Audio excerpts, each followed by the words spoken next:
Hello students, I am आरती और मैं आप सभी का वेलकम करती हूँ आरती एजुकेशन वर्ल्ड में।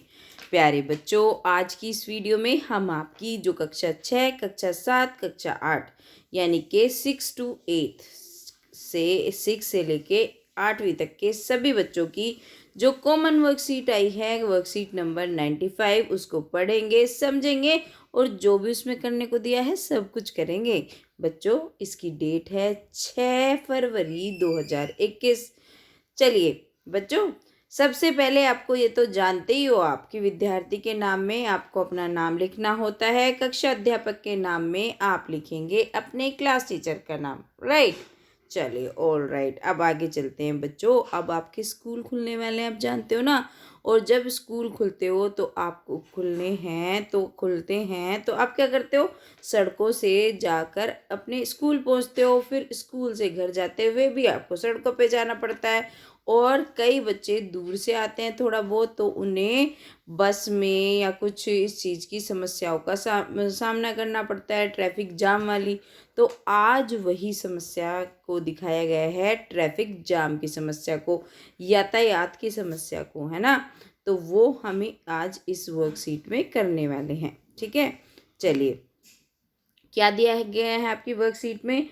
ट्रैफिक जाम अब बड़े शहरों की बड़ी समस्या बन गया है। या तो आप ट्रैफिक जाम कह लो इंग्लिश में, या हिंदी में कह लो यातायात की समस्या। ये आजकल जो बड़े शहर हैं जहाँ पे गाड़ियाँ बढ़ती जा रही हैं, लोग बढ़ते जा रहे हैं, वहाँ पे एक बहुत बड़ी समस्या बन गया है। सड़कों पर बढ़ती गाड़ियों की लंबी कतार लोगों की सेहत पर खतरनाक तरीके से प्रभाव डाल रही हैं, है ना। सड़कों पर जो गाड़ियों की लंबी कतार का मतलब क्या है? लंबी लंबी लाइनें लगी रहती हैं सड़क पर, देखो दूर तक गाड़ी गाड़ी दिखती रहती हैं, बाइक ही बाइक। तो ये सब चीज़ से क्या होता है हमारी सेहत पर, क्योंकि धुआं छोड़ती हैं, ध्वनि प्रदूषण होता है, वायु प्रदूषण होता है, किसी की आंखों में दिक्कत होने लगती है, किसी को सांस लेने में दिक्कत होती है। तो ये सब किस किस चीज़ से होती है ये समस्या? ये सब होती हैं ट्रैफिक से, है ना। तो ये ट्रैफिक जाम भी एक बहुत बड़ी समस्या हो गया है। इससे क्या होता है, बच्चे, युवा, युवा की जवान, युवा का मतलब है जवान, बूढ़े, वायु और ध्वनि प्रदूषण का शिकार हो रहे हैं, सभी को दिक्कत हो रही है।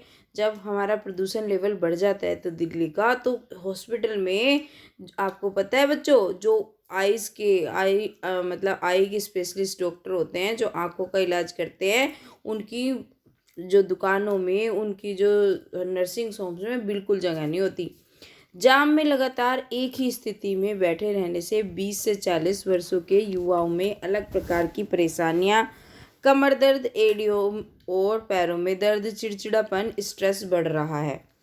तो क्या है, ये कह रहे हैं कि जो 20 से 40 साल के जो नवयुवक होते हैं ना, जिनमें कोई समस्या नहीं होती, मतलब जो जिनको हष्ट पुष्ट माना जाता है, हंसते खेलते अपनी ज़िंदगी जीते हैं, उनको भी कमर दर्द की समस्या, एड़ियों में दर्द हो जाता है। अब बैठे रहेंगे बहुत देर तक, जाम लग जाएगा, गाड़ी में ही बैठे रहेंगे तो कमर दर्द होने लगता है, रोजाना का यही काम होता है, पैरों में दर्द हो जाता है, पैर लटकाए लटकाए, और इससे चिड़चिड़ापन भी बढ़ता है, स्ट्रेस बढ़ जाता है।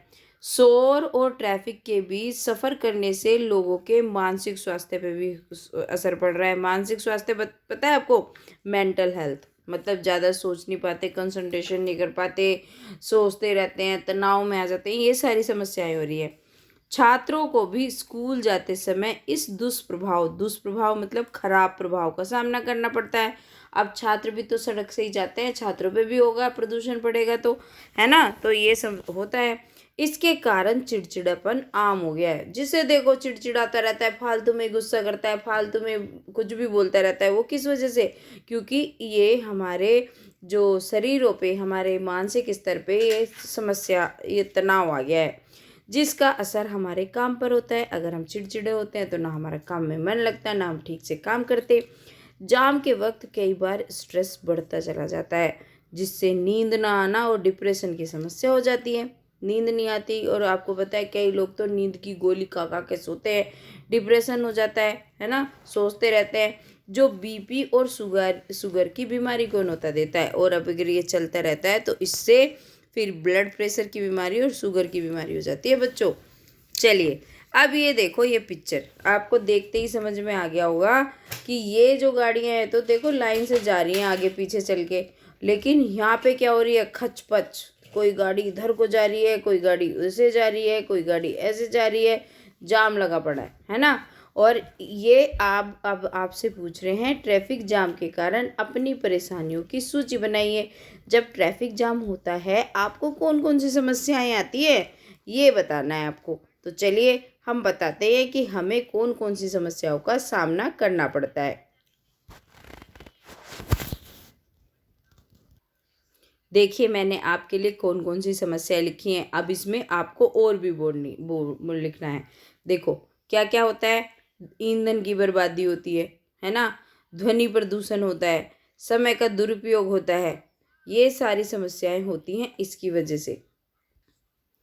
तो ये हो गई आपकी ईंधन की बर्बादी होती है इससे, ध्वनि प्रदूषण होता है, समय का दुरुपयोग होता है, और एक और होता है आपका वायु प्रदूषण, जो हमें लिखना था एक मेन, ये तो हम भूल ही गए, ये जरूर लिखो। देखो CO2 आ रही है तो इससे क्या होता है, वायु प्रदूषण, है ना, वायु प्रदूषण की समस्या होती है। तो ये लिख दिया हमने 4। अगर आपको और भी याद आती है तो आप इसमें ऐड कर लेना, ठीक है।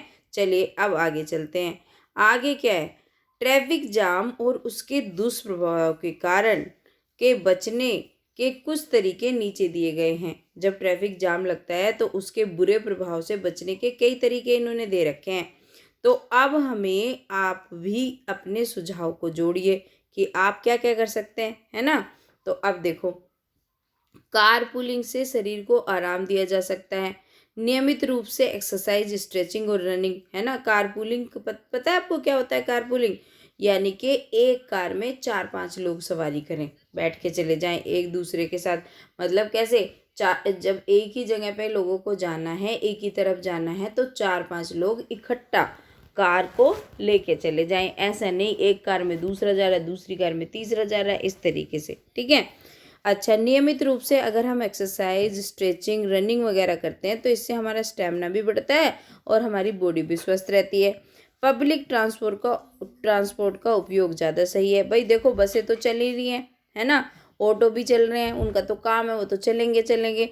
तो इससे अच्छा है कि हम अपनी अपनी ले जाने के बजाय ऑटो बस से चलेंगे, तो बहुत सारे लोग एक ही वाहन वायु प्रदूषण करेगा ना। कि अगर बस में 50 लोग जा रहे हैं और 50 अपनी अपनी गाड़ी से जा रहे हैं तो कितना प्रदूषण बचता है, समझ रहे हो।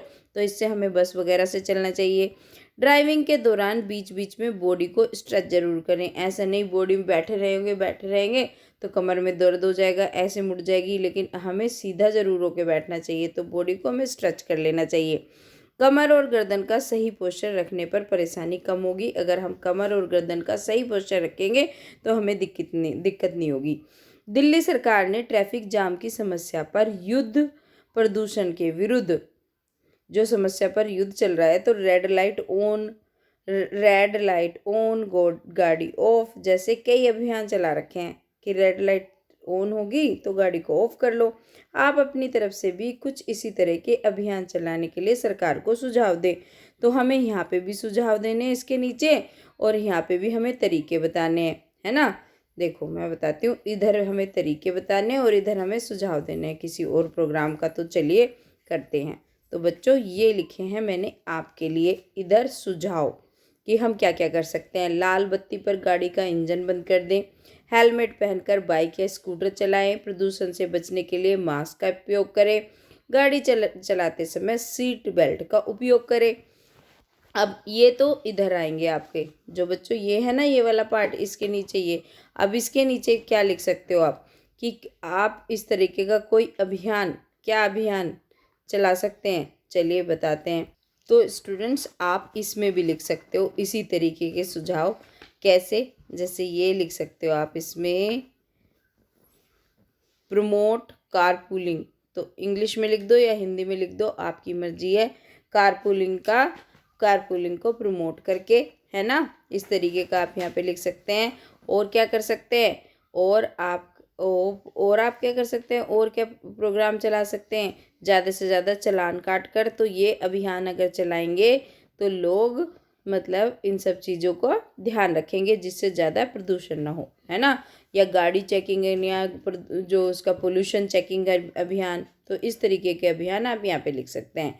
तो बच्चों ये थी आज की आपकी वर्कशीट। होपफुली वीडियो से आपको हेल्प मिली होगी और अपनी आप वर्कशीट को अच्छे से कर लेंगे। तो बच्चों अब आप अपनी वर्कशीट को अच्छे से भी कर लेना, अपने दोस्तों को भी शेयर करना जिससे वो भी इसको देखें। और जो बच्चे नए आए हैं चैनल पर, चलो फटाफट चैनल को सब्सक्राइब कर लो, जो लाल बटन है उसको सफ़ेद कर दो और अपने सारे दोस्तों को शेयर कर दो। अच्छा, जो बच्चे अभी तक वीडियो को लाइक नहीं करा ना, फटाफट से लाइक कर दो। और हाँ, कमेंट सेक्शन में मुझे लिख के बताना कि आपको वीडियो कैसी लगी। ठीक है, चलिए पढ़ते रहिए, खेलते भी रहिए, लेकिन आपके एग्ज़ाम आने वाले हैं तो थोड़ा ज़्यादा पढ़िए। Thank you students, have a good day.